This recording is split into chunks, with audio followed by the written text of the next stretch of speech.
Oh, g'day. Just coming to terms. Doing what I can do. Surveying the environment. Surveying the landscape around me.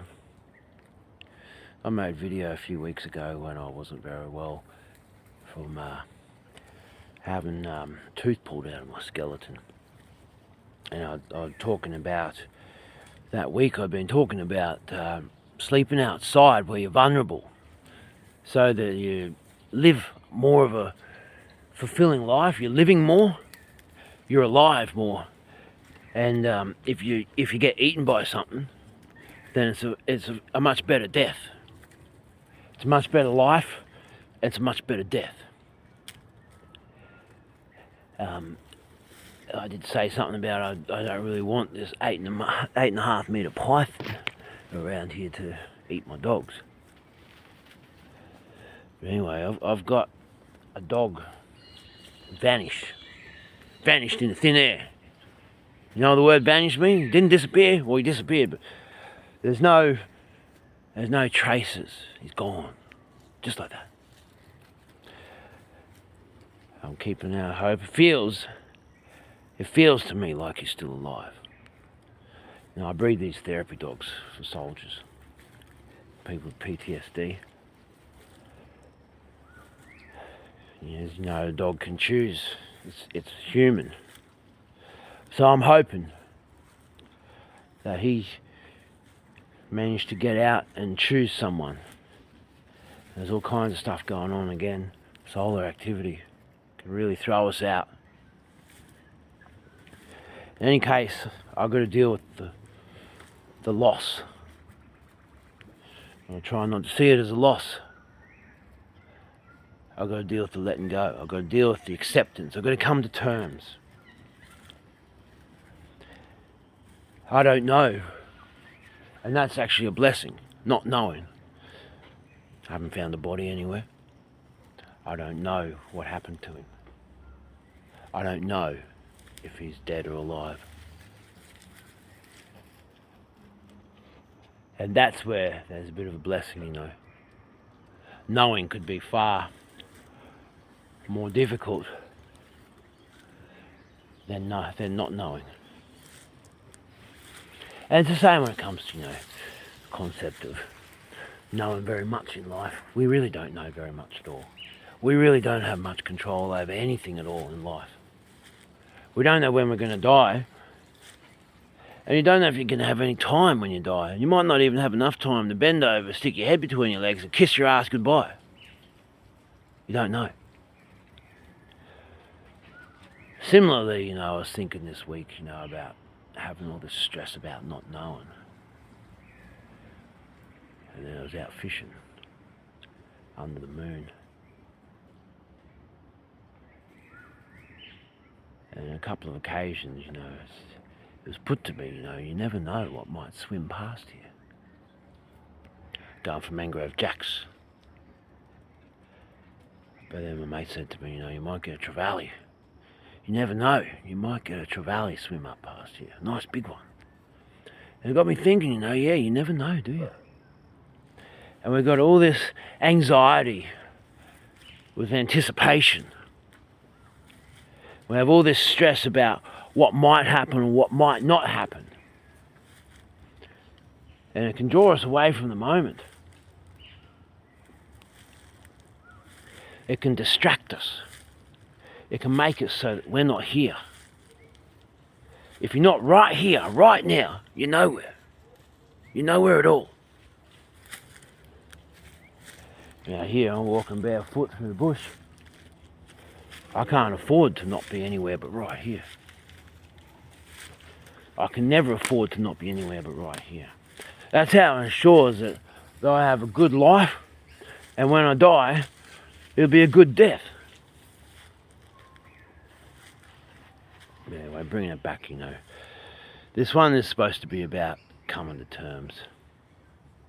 I try to be light-hearted and try to be funny and just make the world a better place for everyone else around me. Just sort of break up the tedious monotony and the difficult circumstances that people living every day. But this one's about coming to terms with those difficult circumstances that we have to live with every day. We're all going to die.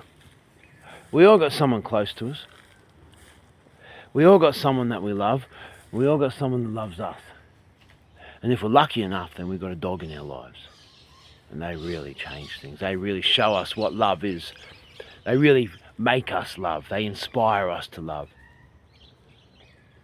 They change our lives. And so I've been doing something with dogs for a long time now. Changing a lot of people's lives. Healing a lot of people. All kinds of trauma. All kinds of disharmony. Particularly soldiers.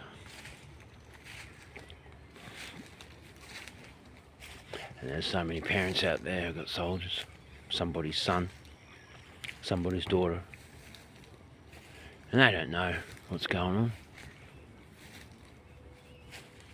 Same as I don't know what's going on with my dog. We can see incredible hardship that people go through in the world. Children with their mothers on drugs. Never going to get a chance. We can feel compassion.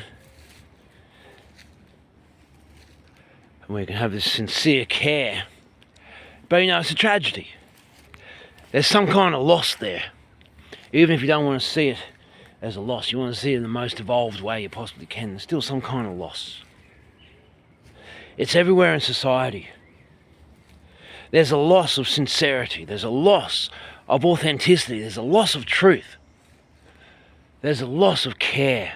There's a loss of compassion. There's a loss of consideration. There's a loss of love. A loss of community. But at the same time, that's always been created as well. So don't ever give up hope. And we're all going to face loss and grief in our lives. That's all there is to it. It's going to come. That day is going to come. And then it'll come again another time too. And then it'll come again another time as well. You know, you might have to face loss and grief a number of times in this life. Sometimes it all comes at once.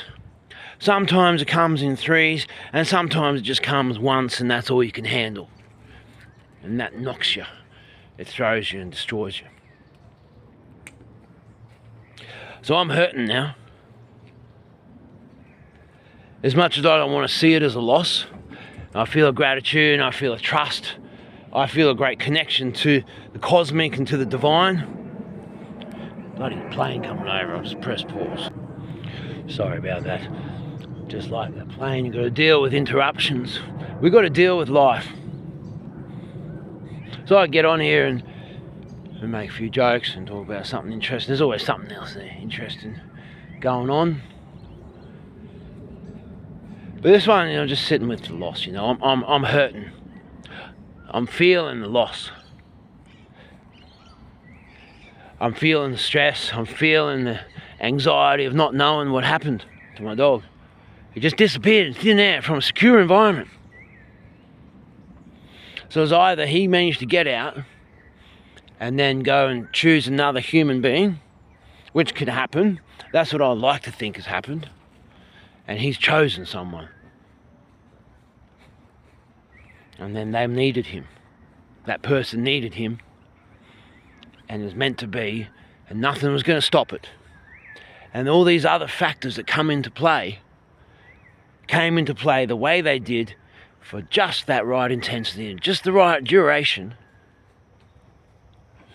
so that it was able to happen that way. He was just able to disappear. Either that or an 8.5 metre python turned up and ate him. However, if that was to happen, I think that the other dogs would have made a hell of a commotion. And if an 8.5 metre snake turned up and ate one of my dogs, then I'd say the rest of them would be quite freaked out by that.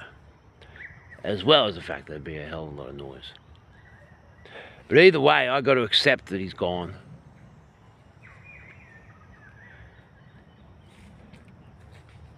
Either way, I got to accept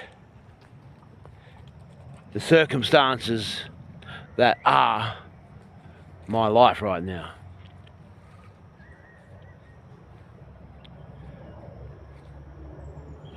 There's not really much you can do. It's not something about being uplifted. I'm sharing this to say I'm hurting.